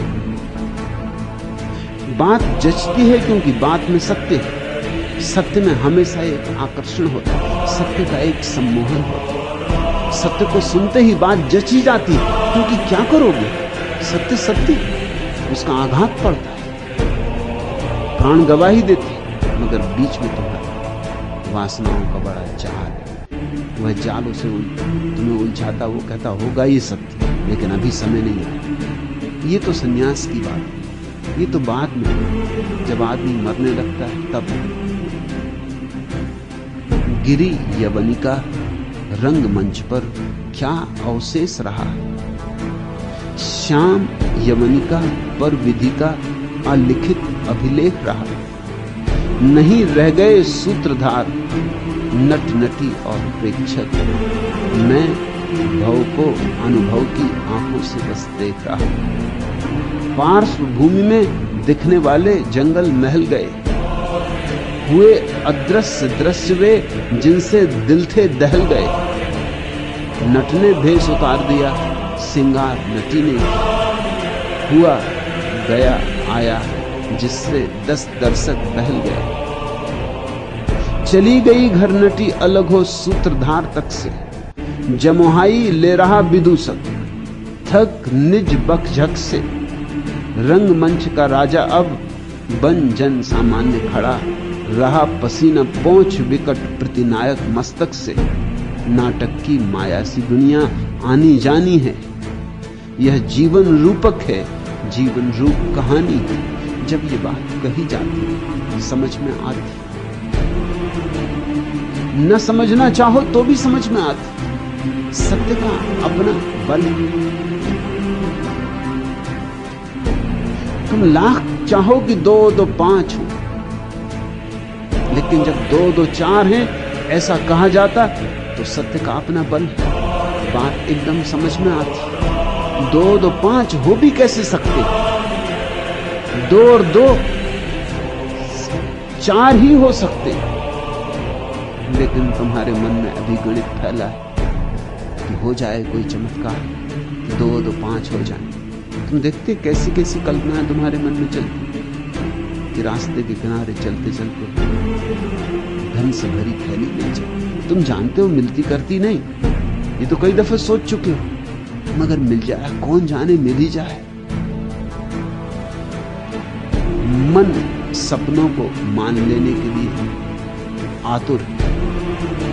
सत्य की भनकार मन की इस आतुरता के पार भी पहुंच जाती, इसलिए बात जचती भी है और नहीं जचती। ये तुम्हारे मन के विपरीत है, तुम्हारे आत्मा के अनुकूल है।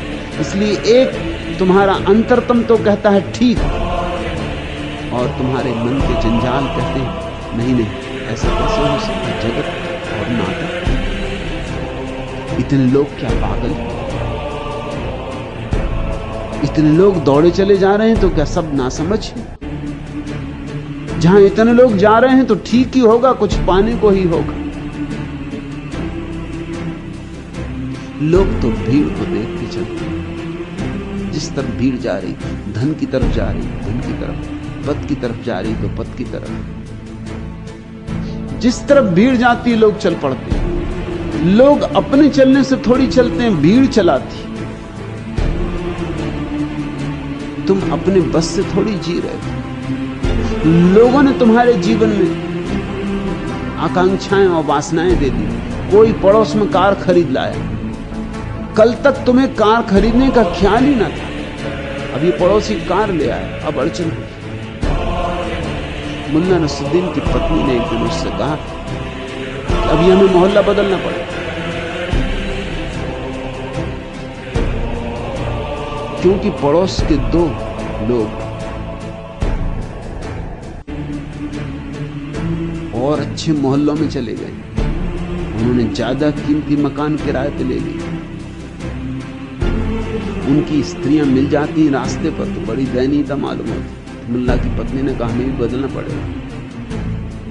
अभी मुल्ला की हैसियत बदलने की थी भी नहीं, मगर एक दिन वो बड़ा उत्साह से भरा हुआ आनंद मस्त घर आया और उसने कहा मस्त रहो, खुश हो जाओ। पत्नी ने कहा क्या, कहीं कोई मकान खोज लिया? उसने मकान नहीं खोजा, इस मकान के मालिक ने किराया दुगना कर दिया। अब हम भी दुगना किराया चुकाएंगे, अब तुम कोई फिक्र नहीं, अब कोई अपमान नहीं होगा। कोई कार खरीद ले तो तुम्हें कार खरीद ले, कोई बड़ा मकान बना ले तुम्हें बड़ा मकान बना ले, कोई कुछ कर ले तो तुम्हें भी करना है। तुम बस जी रहे हो, दूसरों को देख देख कर। दूसरे तुम्हें तुम्हारा जीवन दे रहे हैं, तुम्हारा जीवन उधार, अनुकरण। तुम कार्बन कॉपी हो। और जब कभी तुम सुनोगे कि जीवन नाटक है तो समझ में तो आएगा, क्योंकि नाटक ही तो तुम कर रहे हो। जब तुम्हें हंसना नहीं था तुम हंसे, और जब तुम्हें रोना नहीं था तब तुम रोए, और तुम्हें पता है कि नाटक किया। और जिस मालिक को तुम चाहते हो कि गर्दन उतार दें इसकी, उसके सामने पूंछ हिलाते, जानते हो कि नाटक है। और तुम्हारे सामने जो पूंछ हिलाता उसको भी तुम जानते हो कि मौका मिल जाए तो गर्दन काटे। अभी पूंछ हिला रहा है, वक्त की बात है, वक्त की बात।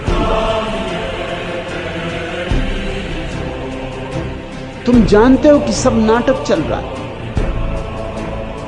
पत्नी से तुम कहते हो तुझसे मुझे बड़ा प्रेम, और तुम्हें पता है कि तुम क्या कह रहे हो। प्रेम नाम मात्र को नहीं, प्रेम शब्द तुम्हारे होंठों पे बिल्कुल झूठा है।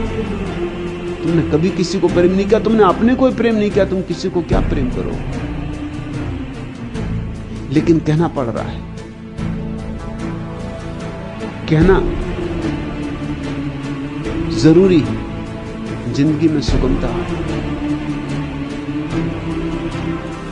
तुम अपने बच्चों से कह रहे हो कि हम तुम्हारे लिए मर रहे हैं। कौन मर रहे हैं? बच्चे मर जाते हैं, कोई माँ बाप आत्महत्या नहीं कर रहे। हालांकि तुम कहे जा रहा हम तुम्हारे लिए मर रहे हैं। और ऐसा भी नहीं है कि प्रमाण तुम्हारे पास नहीं है। तुम मेहनत कर रहे हो, मजदूरी कर रहे हो, दुकान चला रहे हो, और तुम कहते हो और किसके लिए? बच्चों के लिए। तो क्या तुम सोचते हो जिनके बच्चे नहीं वो दुकानें नहीं चला रहे? कुछ कम दुकानें चला रहे। जिनके बच्चे नहीं है वो कहते हैं हमारे बच्चे नहीं, दुकान न चलाएं तो करें क्या? हमें अपने लिए कमाना होगा, कल बुढ़ापा आएगा, कोई बच्चे तो है नहीं जो हमारी फिक्र करेंगे। अब देखते हो मजा। जिनका बच्चे हैं वो कहते हैं कि अब हम रुकें कैसे, हमें कमाना पड़ेगा। बच्चे जो हैं, बच्चों के लिए कुछ तो इंतजाम कर दें। जिनके बच्चे नहीं हैं वो कहते हैं कि हम न कमाएं तो क्या करें, कल बुढ़ापा आएगा, बीमारी आएगी, बच्चे तो है नहीं कि फिक्र करेंगे। धन होगा, बैंक में बैलेंस होगा तो जिंदगी चलेगी, नहीं तो मुश्किल हो जाएगी। मेरे पास लोग आते हैं जो कहते हैं कि बच्चों से परेशान, जिंदगी नष्ट हो गई। और लोग आ जाते हैं रोते कि बच्चे नहीं, जिंदगी नष्ट हुई जा रही। आदमी बड़ा अजीब मालूम होता। बच्चे हो तो जिंदगी नष्ट हो रही, बच्चे न हो तो जिंदगी नष्ट हो रही। तुम देखोगे कब कि ये सब नाटक तुम फैलाए चले जाते हो, बहाने कुछ भी हो, मगर नाटक एक ही, किसी तरह अपने को व्यस्त रखना, उलझाए रखना, किसी तरह अपने को अपना पता ना चले ऐसी मूर्छा बनाए रखना। फिर नशा चाहे बच्चों का हो, चाहे पद का हो, चाहे धन का हो, कोई ना कोई नशा चाहिए। नाटक कहने का अर्थ है कि तुम जिस तरह जी रहे हो ये सत्य जीवन नहीं है। तुम्हारे चेहरे पे मुखौटे, तुम्हारे असली चेहरों का दूसरों को तो क्या खाक पता चलेगा, तुम्हें भी पता नहीं। जब कोई ज़ेन फकीरों के पास जाता है तो वे फकीर कहते हैं एक बात खोज लो तो सब मिल जाएगा, अपना असली चेहरा खोज लो। और असली चेहरा जो मुसलमान का, मैंने सुना एक हिप्पी एक नाई की दुकान पर बाल बनवा रहा है। कोई आधा घंटा बाल बनाने के बाद नाई ने कहा कि भाई क्या कभी तुम जल सेना में नौकरी करते थे? उसने कहा तुम्हें कैसे पता चला? उसने कहा नहीं, 3 परतें बालों की काटने के बाद ये जल सेना की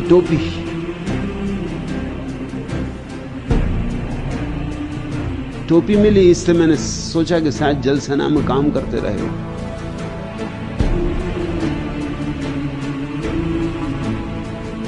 तुम्हारे अगर चेहरे उभारे जाएंगे तुम बड़ी हैरानी में पड़ोगे, कौन सी टोपी मिलेगी, कौन से चेहरे मिलेंगे, क्या क्या चीजें मिलेंगी बीच में, न मालूम कितना खोदना पड़ेगा, तब तुम्हें कहीं असली चेहरा मिलेगा।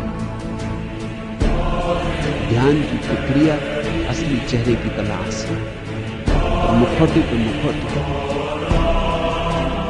और ऐसे कस गए, ऐसी चुस्ती से कस गए कि तुम्हारे शरीर के हिस्से हो गए। उन्हें छीलने में भी पीड़ा होगी। प्याज जैसे कोई छीलता है ऐसे छीलना पड़ता है नाटक को। और जब सब छिल के निकल जाते हैं और तुम्हारे हाथ में शून्य रह जाते, वही तुम्हारा असली चेहरा है। तब तुम नाटक के पार हुए, शून्य में प्रविष्ट हुए कि नाटक के पार हुए, कि पर्दा गिरा कि अब ना तुम राम हो ना रावण, अब तुम कोई भी नहीं, तुम शून्य हो। अब विश्राम की घड़ी आई। इसको ही मोक्ष कहा है।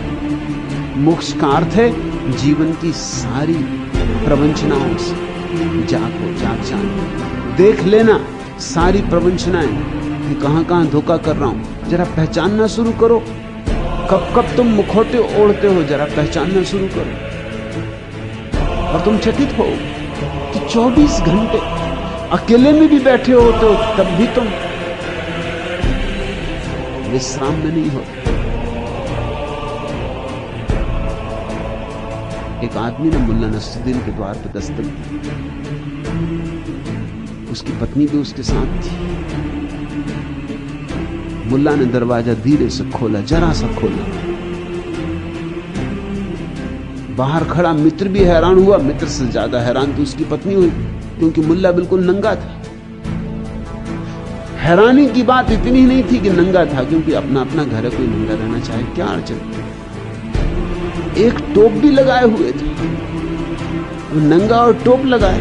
ये और एक हैरानी की बात थी। पत्नी से न रहा गया। पत्नी ने कहा और तो सब ठीक है, आपका घर है, आपको जैसे रहना और रहें, मगर ये टोप। मुल्ला ने कभी ये ना पूछा, इसके पीछे भी राज है। उसने कहा आप बताई दो, नहीं तो ये जिज्ञासा हमें खाए जाएगी, रात भर सो भी ना सकेंगे। मुल्ला ने कहा नंगा इसलिए हूं कि इस समय घर मुझे मिलने कोई आता ही नहीं। तो फिर टोप क्यों लगाया? तो उसने कहा कि कभी भूल चूक से कोई आई जाए, इसलिए। आदमी ऐसे ऐसे इंतजाम करके रखा, अकेले में बैठे, कोई आता भी नहीं तो नंगे बैठे, मगर शायद कोई आ जाए तो टोप तो लगाए रखो।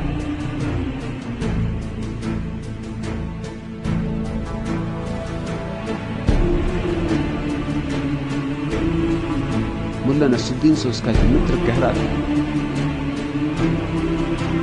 कि कुछ लोगों से मैं बहुत परेशान हूं, आ जाते हो बहुत बोर करते, पड़ोसी हैं, उनसे छुटकारा भी नहीं होता, शिष्टाचार बस उनको सुनना भी पड़ता है, ऐसा बोर करते हैं, और वही वही बातें सुना चुके बहुत बात। तुम्हें मैंने कभी किसी से परेशान नहीं होते देखा, राज क्या है? मुल्ला ने कहा इसका राज, मैं हमेशा अपनी टेबल के पास एक छड़ी और अपनी टोपी रखता हूं। छड़ी और टोपी से क्या होगा? उस आदमी ने पूछा। रखे रहो छड़ी टोपी, जिसको सताना वो सताएगा। उसने कहा इतना आसान नहीं। जैसे मैं किसी आदमी को आते देखता हूं, जल्दी से टोपी लगा के छड़ी उठा लेता हूं। उस आदमी ने पूछा मैं फिर भी नहीं समझा, इससे होगा क्या? टोपी लगा के छड़ी भी उठा लोगे? उसने कहा तुम समझे नहीं, बात सीधी साफ। इसके पीछे गणित, इसके पीछे चाल, इसके पीछे कूटनीति। वो आदमी पूछता है कहीं जा रहे हैं, कहीं से आ रहे हैं? छड़ी और टोपी लगाए बैठा है, खड़ा है, कहीं से आ रहे हैं, कहीं से जा रहे हैं। तो मुल्ला कहता है कि अगर देखता हूं कि आदमी काम का है, तो कहता हूं बाहर से आ रहा हूं, बैठिए विराजिए। और देखा कि आदमी बेकाम है, बोर करेगा, तो कहता हूं बाहर जा रहा हूं, नमस्कार। तुम जरा सावधान रहना, कोई आदमी छड़ी रखे हो और टोपी लगाए हो तो पक्का मत समझ लेना कि वो आ रहा है कि जा रहा है। वो हो सकता है सिर्फ एक मुखौटा बनाया, तो तुमसे बचने की कोशिश कर रहा है।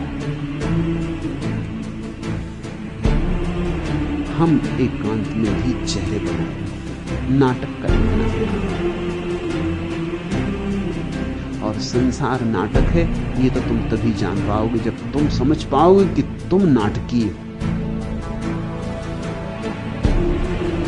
और इस नाटक के कारण हमारा स्वभाव विकृत हो गया, हम विभाव में जिए, कुछ थे कुछ हो गए, कुछ होना कुछ होकर समाप्त हुए जा रहे। प्याला पी रहा सुरा, प्यासा पीने वाला, प्याला पी रहा सुरा, प्यासा पीने वाला, ढाली क्यों प्राणों की तन में तुमने हाला, कंचन की चौकी पर बैठे ही रहे देव, रिस रिस कर रीत गई मानस की मधुशाला, प्यासे हैं मनोभाव, मरणोन्मुख है अभाव, जीना क्यों संभव हो, रिश्ते यदि रहे घाव, पूछ रहे मुझसे यूं मेरे प्रभु अंतर में, कैसे विपरीत हुआ मुझसे मेरा स्वभाव, कहां हो गई है गांठ, पूछ रहे मुझसे यूं मेरे प्रभु अंतर में, कैसे विपरीत हुआ मुझसे मेरा स्वभाव। परमात्मा तुम्हारा स्वभाव, तुम्हारा सत्य, तुम्हारी प्रामाणिकता, मगर कैसे सब खो गया। तुम नाटक में पड़ गए, तुम नाटकी हो गए, तुम अभिनय करने लगे, तुम भूल ही गए तुम क्या, और तुम कुछ का कुछ दिखाने लगे, और हर आदमी कुछ का कुछ दिखा रहा है। तुम अपने में ही पहचानो, तुम दूसरों की फिक्र में मत पड़ जाना कि दूसरे क्या कर रहे हैं और क्या नहीं कर रहे हैं। तुम अपने में ही पहचानो, तुम अपने को ही जांचते रहो और तुम्हें जिंदगी की सारी नाटकीयता समझ में आ जाएगी, सारा प्रपंच समझ में आ जाएगा और तुम अपना नाटक छोड़ दो।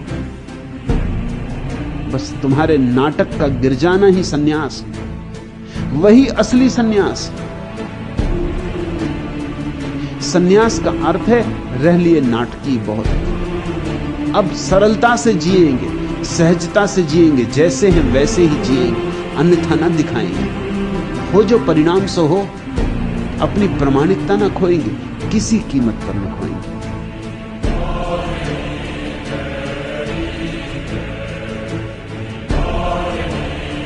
हर मूल्य चुकाएंगे मगर स्वभाव के विपरीत न जाएंगे। और तुम चकित होगे, शुरू में अड़चन होगी, जरूर अड़चन होगी, क्योंकि तुमसे जिनके भी संबंध थे अब तक तुम्हारे नाटकीय रूपों से थे। जब तुम अपना नाटक छोड़ोगे तो सब संबंध अस्त व्यस्त हो जाएंगे। तुम्हारे जो निकट परिजन हैं वे सभी नाराज हो जाएंगे, क्योंकि उनसे तुमने अब तक झूठे मुखौटे ओढ़ के नाते बनाए थे। किसी स्त्री से तुमने कहा था कि तेरे अतिरिक्त मुझे कोई सुंदर नहीं दिखाई पड़ता, बस तू ही मेरी नूरजहां, तू ही मेरी मुमताज महल, तू ही सब कुछ। अब अगर तुमने नाटक छोड़े तो ये बात भी जाएगी और जाते ही अड़चन शुरू होगी, क्योंकि उस स्त्री ने सारा नाता इसी आधार पे बनाया था।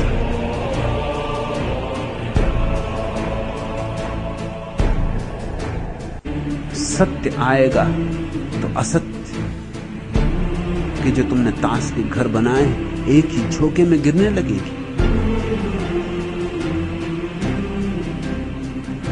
अब तुम ये ना कह सकोगे, क्योंकि तुम जानते हो तुम्हें और स्त्रियों में भी सौंदर्य दिखाई पड़ता है। कहते नहीं थे, छिपाते थे,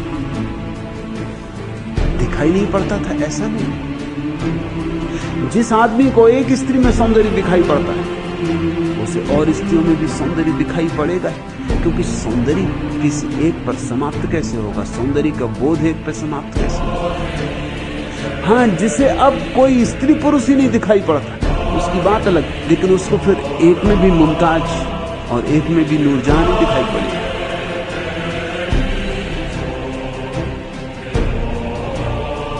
तुमने अगर अपना जीवन अब तक नाटकीय ढंग से बनाया था और ऐसे ही बनाया था, तो आज अचानक तुम सच्चे होने लगोगे तो सब तरफ से अड़चन आएगी, सब तरफ से परेशानी आएगी। ये परेशानी झेलनी पड़ेगी। इस परेशानी को मैं तपस्या कहता हूं। तपस्या का अर्थ धूप में खड़े होना, शीत में खड़े होना नहीं, वह तो झूठी तपस्या है। असली तपस्या है अपने अब तक के बनाए गए नाटकीय मुखौटों को अलग करना और फिर जो परिणाम होने वाले हैं उनको झेलना। कष्ट हो, मगर हर कष्ट तुम्हारी चेतना की गहराई को बढ़ा जाएगा और हर पीड़ा तुम्हारे जीवन को नई ऊंचाइयां दे जाएगी और हर आग तुम्हें निखारेगी और जल्दी ही तुम पाओगे नाटक कर कर के जीवन गंवाया, अब नाटक छोड़कर जीवन पाया।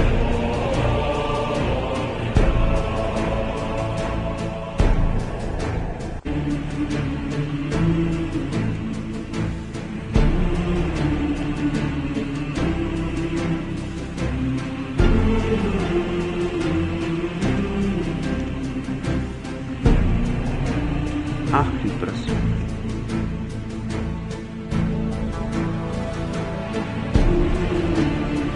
प्रार्थना शास्त्र का सार समझाइए।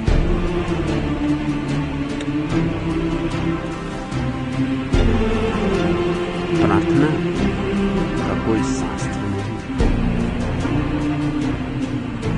शास्त्र तो बुद्धि के होते, हृदय का कोई शास्त्र नहीं। प्रार्थना भाव, विचार नहीं होता। तो प्रार्थना के आंसू हो सकते, प्रार्थना की मुस्कुराहट हो सकती, प्रार्थना का नृत्य हो सकता है, प्रार्थना की तन्मयता हो सकती है, लेकिन प्रार्थना का कोई शास्त्र नहीं हो सकता। और अगर कोई प्रार्थना का शास्त्र बनाएगा तो वो बुनियाद से ही गलत होगा। प्रार्थना तो प्रेम की सुवास, इसका शास्त्र कैसे बनेगा? तो पहली तो बात, प्रार्थना का कोई शास्त्र न है न कभी होगा। प्रार्थना हो सकती है, और प्रार्थना उन्हीं के जीवन में होती है जिनका शास्त्रों से छुटकारा हो जाता। जब तक शास्त्र तुम्हारी छाती पर बैठे तब तक प्रार्थना का अंकुर नहीं निकल सकेगा, प्रार्थना का बीज नहीं टूटेगा। शास्त्रों ने ही तो सुखा डाला है तुम, सिद्धांतों ने ही तो तुम्हें मरुस्थल बना दिया है। ऐसे मरुस्थल कि कहीं मरुद्धान भी दिखाई नहीं पड़ता, सब रूखा सूखा हो गया। प्रार्थना तो आर्द्रता है, गीलापन, रसमयता है। प्रार्थना का छंद होता है, शास्त्र नहीं होता। प्रार्थना की गीत भंगिमा होती, प्रार्थना की मुद्रा होती, प्रार्थना की एक अंतसदशा होती, लेकिन उस अंतसदशा को समझाने वाले कोई सिद्धांत नहीं। प्रार्थना सिद्धांतों की पकड़ के बाहर, सिद्धांतों के चमीते में जो पकड़ में आ जाए उसे प्रार्थना न समझते। फिर प्रार्थना न हिंदू होती, न ईसाई, न मुसलमान। प्रार्थना तो हार्दिक होती, जीवन की अंधियारी रात हो उजारी, धरती पर धरो चरण तिमिर तो महारी, परम व्योमचारी। चरण धरो दीपंकर, जाए कट तिमिर पास, दिस दिस में चरण धूल छाए बनकर प्रकाश। आओ नक्षत्र पुरुष गगन वन बिहारी, धरा क्यों बिसारी।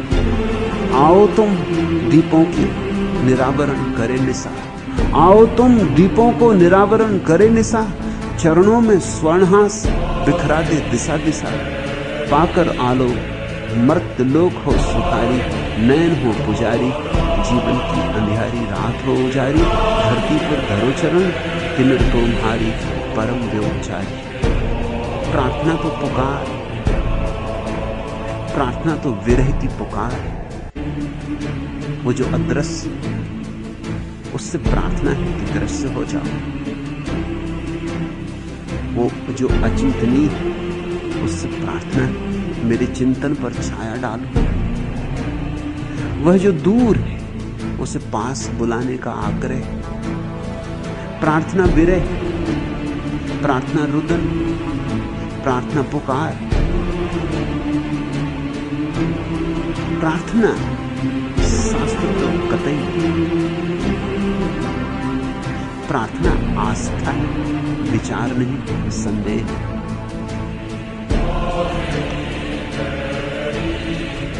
मेरा मन मंत्र लुप्त, गहन गुआ द्वार बंद।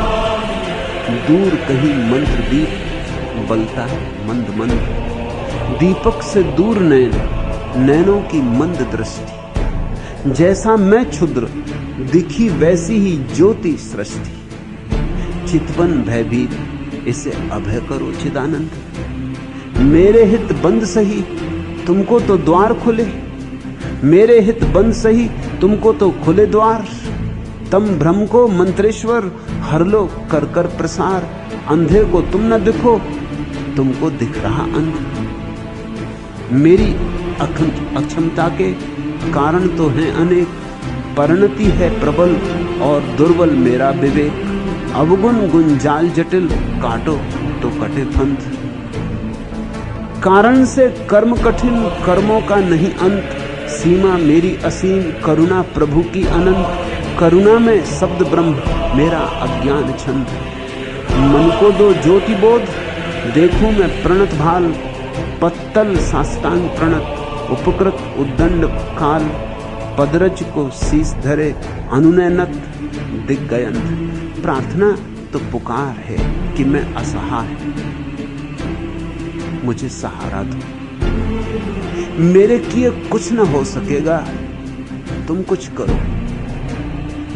प्रार्थना तो ऐसे जैसे छोटा बच्चा रोए, भूखा बच्चा रोए, उठ भी नहीं सकता झूले से, इतना छोटा, इतना असहाय कि मां को खोज भी नहीं सकता, जानता भी नहीं कि मां कहां हो, रोता है।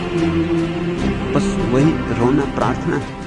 ऐसे ही तो मनुष्य असहाय, इतना छोटा कि कहां खोजे उस विराट को, किस दिशा में जाए, न उसका पता है न ठिकाना है। लेकिन रो तो सकते हैं। दीपक से दूर नैन, नैनों की मंद दृष्टि। इतना तो कह सकते हैं कि तुम इतने दूर हो, दिया इतने दूर है, प्रकाश इतना दूर है कि मेरी आंखों को कुछ दिखाई नहीं पड़ता सिवाय अंधेरे के। दीपक से दूर नैन, नैनों की मंद दृष्टि। अभाग्य पर अभाग्य है। एक तो दिया दूर, फिर आंखों की दृष्टि मेरी बहुत छोटी। थोड़े से दूर तक ही तो आदमी देख सकता है, 4 कदम ही तो देख सकता है। देखने की क्षमता कितनी। जैसा मैं क्षुद्र, दिखी वैसी ही ज्योति सृष्टि। और मैं ही छोटा हूं, इसलिए जो भी मैंने देखा वो भी छोटा है। मेरी आंखें ही छोटी। तुम विराट हो, तुम्हें देखने के लिए विराट आंख चाहिए, वैसी मेरे पास आंख नहीं। चितवन भयभीत, इसे अभय करो चिदानंद।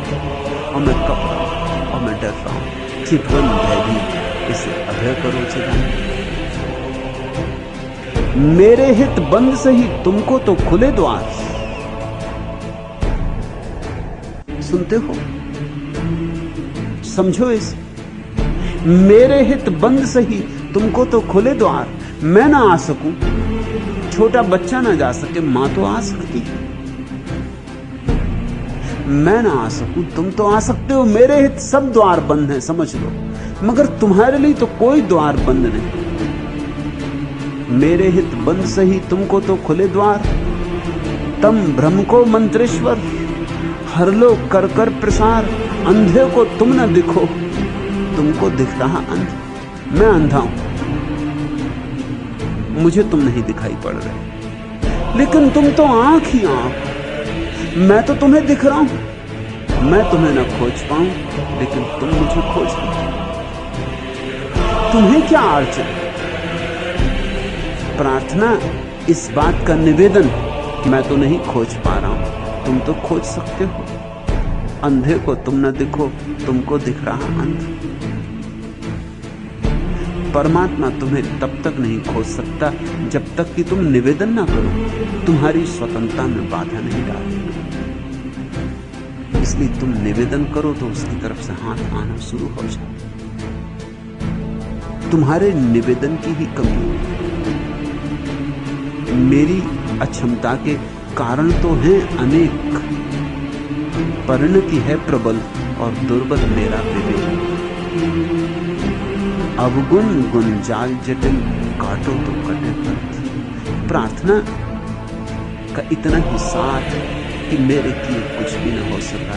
मेरे किए उलझन बढ़ी, जाल बढ़ा। मेरे किए तो जो सुलझा था वो भी उलझ गया।